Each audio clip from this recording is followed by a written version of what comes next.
Welcome back to the Coin Jackpot. Today we are going to tell you about 3 wheat pennies whose value can be more than $100,000, and the reason behind this is their minting errors. If the minting errors I am going to explain are found on these coins that I am showing you, I am not saying that every coin is worth over $100,000, but if those specific minting errors are present, then these coins can be worth more than $100,000, and this can change your life. Subscribe to the channel, like the video, and watch the full video so you can understand the real value of your coins, and share the video. And trust me, one of these sold for $168,000. So check your change jars. Let's get into it. Humble coin could be one of the most important pieces in American numismatic history. The year is 1938. America stands quietly in the shadows of a changing world. The Great Depression is ending. The winds of war are blowing overseas, and yet in the pocket of a hard-working American sits a simple copper coin. 1 cent bearing the face of Abraham Lincoln with 2 wheat stalks on the back. This is the wheat penny of 1938, and its story is far deeper than its denomination. The wheat penny design began in 1909, marking the centennial of Lincoln's birth, created by Victor David Brenner. The obverse features the iconic portrait of Lincoln, while the reverse carries 2 wheat ears, symbolizing prosperity and unity. This design would continue until 1958, but every year within this series holds its own chapter, and the year 1938 brings forward its own tale. Minted in 3 locations, Philadelphia, Denver, and San Francisco. The 1938 wheat penny was struck in a time of preparation and economic transition. The Philadelphia Mint produced over 156 million coins, the Denver Mint just over 20 million, and the San Francisco Mint a little over 15 million.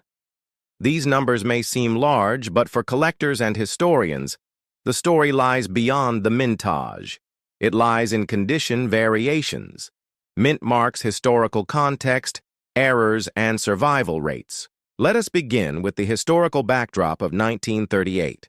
The United States was still grappling with the effects of the Depression, but slowly recovering. Franklin D. Roosevelt was president. His New Deal programs were reshaping American life, jobs were returning, industry was growing, and yet Europe was heading toward the Second World War. Coins of this era became subtle witnesses to these times, circulating in millions of hands across cities, towns, and rural communities.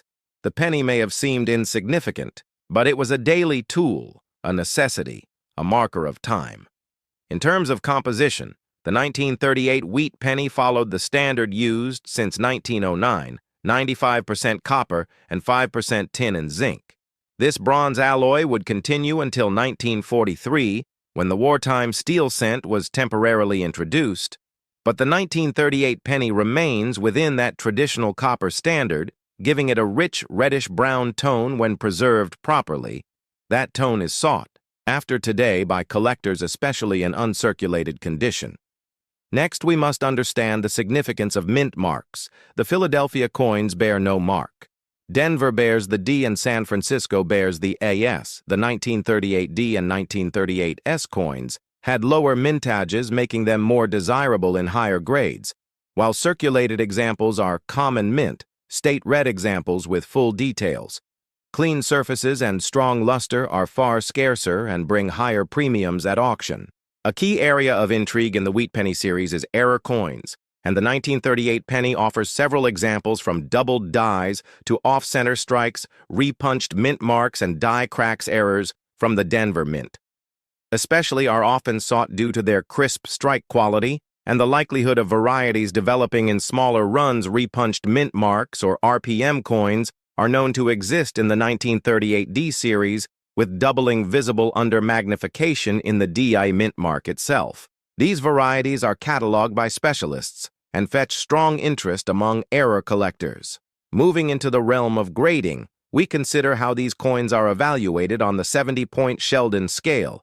A 1938 penny in good condition may only bring face value or slightly more, but one in MS-65 red condition certified by PCGs or NGC can be worth significant sums, especially if it possesses a rare variety or a perfectly preserved surface, with original mint luster color plays a major role as well, with red, brown, and brown designations describing the copper color preservation. Red is most desirable as it indicates minimal oxidation and maximum eye appeal. The auction history of the 1938 wheat penny tells a vivid story. In recent years, Imis's 67 red examples have sold for hundreds, even thousands, depending on rarity and demand. For example, a 1938D in MS67 red with a sharp strike and original color may bring over $1,000 in top venues, including heritage auctions, stacks, Bowers, and great collections. The provenance or ownership history of these coins can also enhance their value, with some specimens carrying a chain of elite collectors in their records. Beyond the numbers, the 1938 wheat penny serves as a mirror of American resilience, as the nation climbed out of economic hardship and into a new industrial era. This coin circulated during moments of transformation, from radio dominance to the rise of television, from old world immigration to new world industry, from the first supermarket to the last days before World War II. Each coin touched lives, witnessed transactions, and silently chronicled the American experience. For the numismatist, the 1938 wheat penny is not just a collectible, it is a portal into the past. It allows us to trace metallurgy, technology, design, and the evolution of American culture through something as simple as 1 cent. It is why collectors pursue not just rarity but connection. It is why condition matters, not just for value but for preservation of memory. Advanced collectors often pursue full sets of wheat pennies by year and mint mark, with high-grade examples filling albums or slabbed collections. The 1938 issues, especially from San Francisco, are considered condition. Rarities, meaning few high-grade red examples, survive from that mint due to weaker strikes and less careful handling over time. Their population in top grades remains limited, creating constant demand. We must also speak of fakes and counterfeits as the hobby has grown. So have attempts to create replicas, altered mint marks, or artificially colored pieces. This makes authentication crucial, especially for high-value coins. Third party grading services play a vital role in ensuring legitimacy, assigning grades and sealing coins in tamper-proof holders with serial numbers accessible online through databases. In the world of education and museums, the wheat penny remains an accessible tool for teaching history, economics, and design. Even schools use them to introduce children to coin collecting and the world of numismatics. A 1938 wheat penny can spark conversations about inflation, industry politics, and the personal stories of those who use them daily. As we move deeper into the 21st century, the value of these pennies extends beyond price. It lies in preservation, storytelling, and the shared passion of millions of collectors worldwide, from beginners with jars of old change to specialists curating mint state rarities. The community continues to grow, centered around the quiet, humble wheat penny. As we approach the conclusion of this detailed journey, let us reflect on what makes the 1938 wheat penny so compelling. It is not its price tag, though some are quite valuable. It is not only its copper shine, though brilliant reds catch the eye. It is its place in history. A coin minted on the brink of war, carried through a time of peace and struggle, used by people whose names we may never know, but whose legacy we honor with every coin collected, every story told, every memory preserved. So next time you come across a wheat penny, take a closer look. If it says 1938, remember that you hold not just a coin, but a piece of the American soul, a quiet survivor from a world that was changing 1 cent at a time. The 1955 wheat penny is more than copper.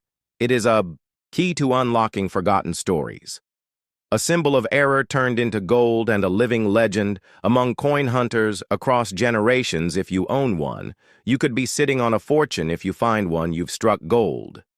Now let's journey into the untold story of the 1955 wheat penny, where truth meets myth and history breathes in metal. The story of the 1955 wheat penny begins not in 1955, but deep within the American soul, where coins were never just currency, but reflections of national pride, strength, and values.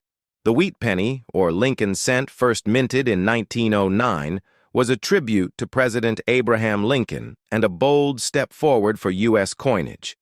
This coin was the first to feature a real historical figure on its face, a major departure from the allegorical designs of earlier American coins. The obverse featured a bust of Lincoln designed by Victor David Brenner, whose initials caused controversy when first included on the coin.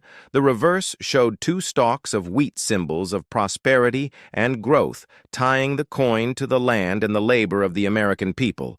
For nearly 5 decades, the wheat penny would become an everyday part of life. It would be exchanged in shops found in lunch boxes and dropped into piggy banks by children. The Lincoln cent became more than a coin. It was a witness to history, from the World Wars to the Great Depression to the Cold War.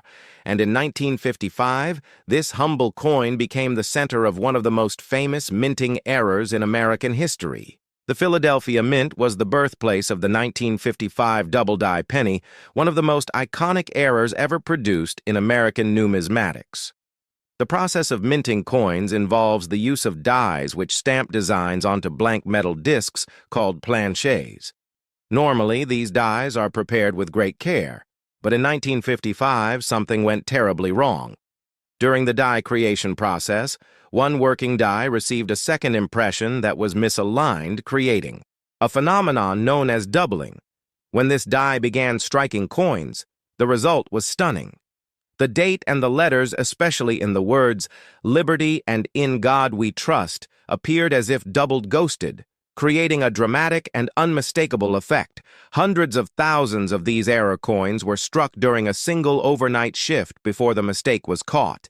But instead of destroying the flawed coins, the mint let them circulate, blending them into standard coin bags bound for banks and businesses. No official statement was made. No warning was given. The double-die pennies simply entered circulation like any other cent.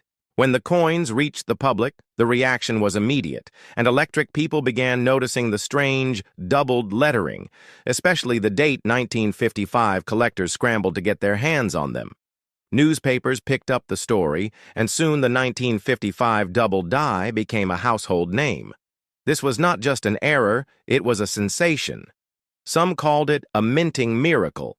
Others believed it was deliberate, a marketing stunt or conspiracy, but all agreed on one thing: the coin was unlike anything seen before, and it sparked a modern gold rush across America. Coin dealers began offering premiums to anyone who could find one. Children emptied their coin jars. Adults began checking every penny they received in change. This frenzy lasted years, and even today, the 1955 double die remains one of the most desired coins in circulation, despite being nearly 70 years old.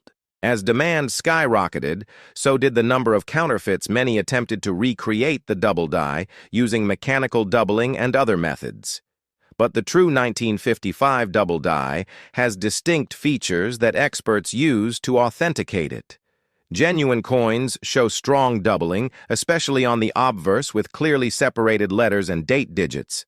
The doubling appears as raised and bold, not flattened, as with machine doubling the position of the mint mark.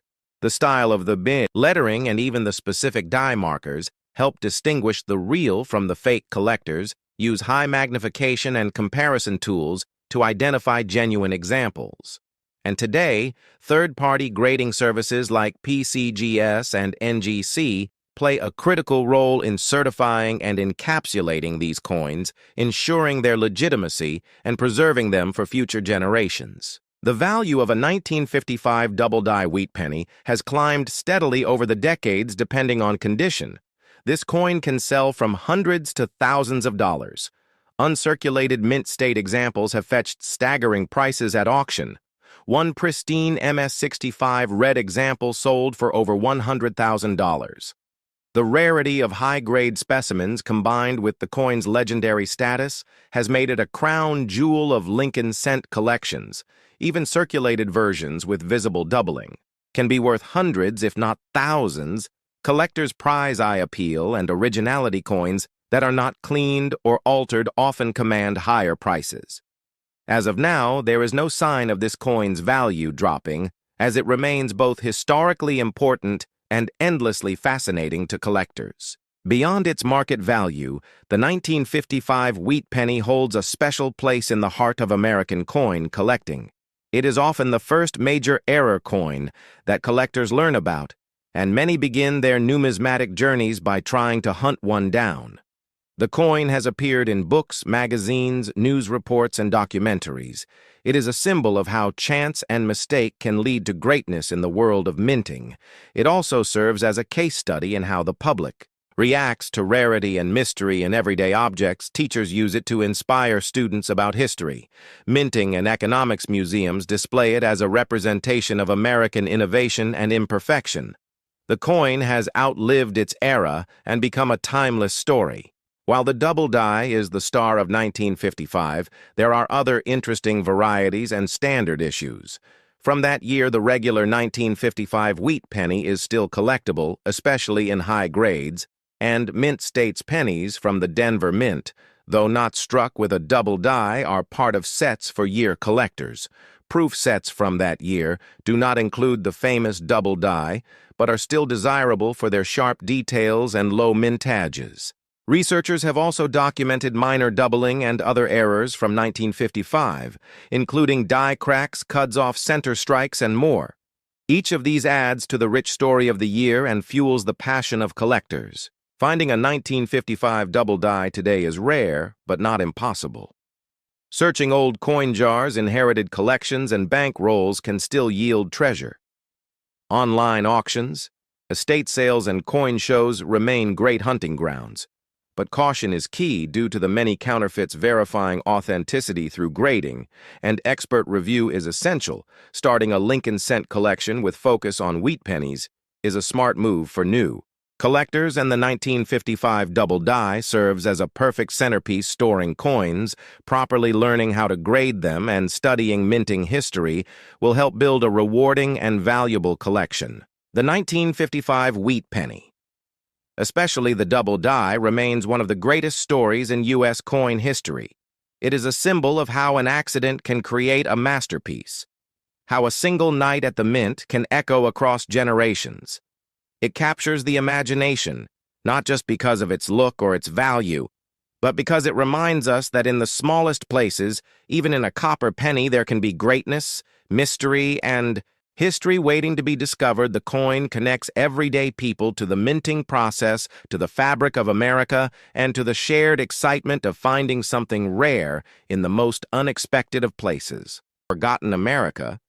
The year was 1936. The United States was still crawling out of the Great Depression, and across the nation, coins played a vital role in everyday survival. Among them, the Lincoln wheat penny stood as a symbol of endurance, humility, and hope. This particular year marked the continuation of a coin series that began in 1909 to commemorate the 100th anniversary of Abraham Lincoln's birth, designed by Victor David Brenner. The wheat reverse became iconic, instantly representing the harvest of American labor and the fruits of democratic ideals. As the economy struggled in 1936, Americans clutched these small copper coins, using them for everything from a loaf of bread to a stamp for a heartfelt letter home. These coins were not just currency. They were lifelines, circulating through cities, farms, and factory towns alike. In 1936, 3 mint locations were responsible for the production of the wheat penny: Philadelphia, Denver, and San Francisco, with Philadelphia producing the majority, with over 300 million coins denoted with no mint mark. The Denver Mint released about 40 million identified with AD, and the San Francisco Mint produced over 29 million carrying the S mint mark. Each of these coins carries its own narrative based on where it was struck and how it aged through time. The 1936 penny also stands out for the existence of a highly desirable collectible, the 1936 double die obverse, variety caused by a misalignment in the die during minting. This error created a doubling effect most noticeable in the words "Liberty in God," "We Trust," and the date 1936 itself. This variety is incredibly rare, and when found in high condition can fetch thousands of dollars among collectors. This mint error was not caught early, and therefore many entered circulation unknowingly, making the hunt for one today like searching for a needle in a haystack. But the historical relevance of the 1936 wheat penny goes far beyond mint errors. During this time, President Franklin Delano Roosevelt was implementing the Second New Deal.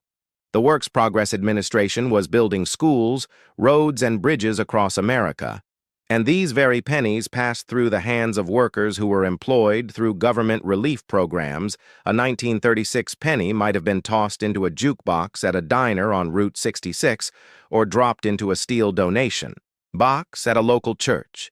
It could have been part of a young boy's allowance saved for comic books or part of a mother's last coin to buy milk for her family. Its journey is unknowable yet deeply woven into American life.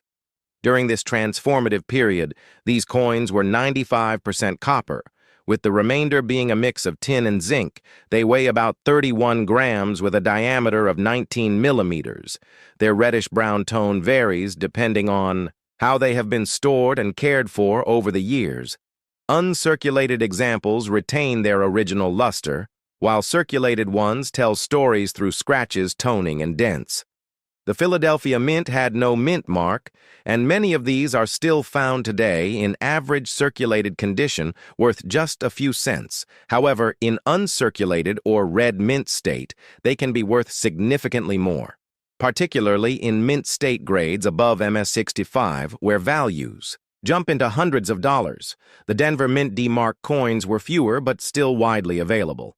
Their value follows a similar pattern, with mint state coins being the most desirable. The San Francisco Mint coins with the S Mint mark are even more sought after, especially in high grade due to their relatively lower mintage. One of the most important aspects for collectors is eye appeal. This includes not only luster and color, but also strike quality and surface preservation, because these pennies were produced during a high-demand year. Some dies were overused, resulting in weak strikes. These coins are less desirable to advanced collectors, but still hold numismatic interest. In 1936, the United States was slowly seeing signs of economic recovery, but global tension was rising in Europe and Asia. The penny minted this year therefore represents a moment of peace before the storm, as by 1939 the world would once again plunge into war. These pennies remained in circulation throughout World War II and were part of the copper hoarding that led to the 1943 steel cent. During the war effort, some 1936 pennies were buried during the Dust Bowl migration, hidden in tin cans under floorboards or lost on abandoned farms. Today, metal detectorists often find them in the most unexpected places with corrosion, telling a silent tale of time and earth. Some collectors pursue the complete set of wheat pennies from 1909 to 1958, and the 1936 penny is a crucial piece in that collection, especially if the collector is chasing the famed 1936 double die.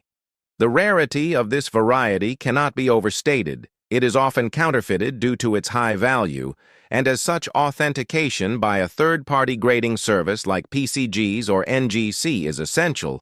The process of grading a 1936 penny includes a detailed examination under magnification to assess doubling strike quality and wear. In cases of MS-66 or higher with red color designation, the value can skyrocket at auctions. Coin shows across the United States often highlight rare varieties, and the 1936 DDoS are centerpieces in displays and dealer tables.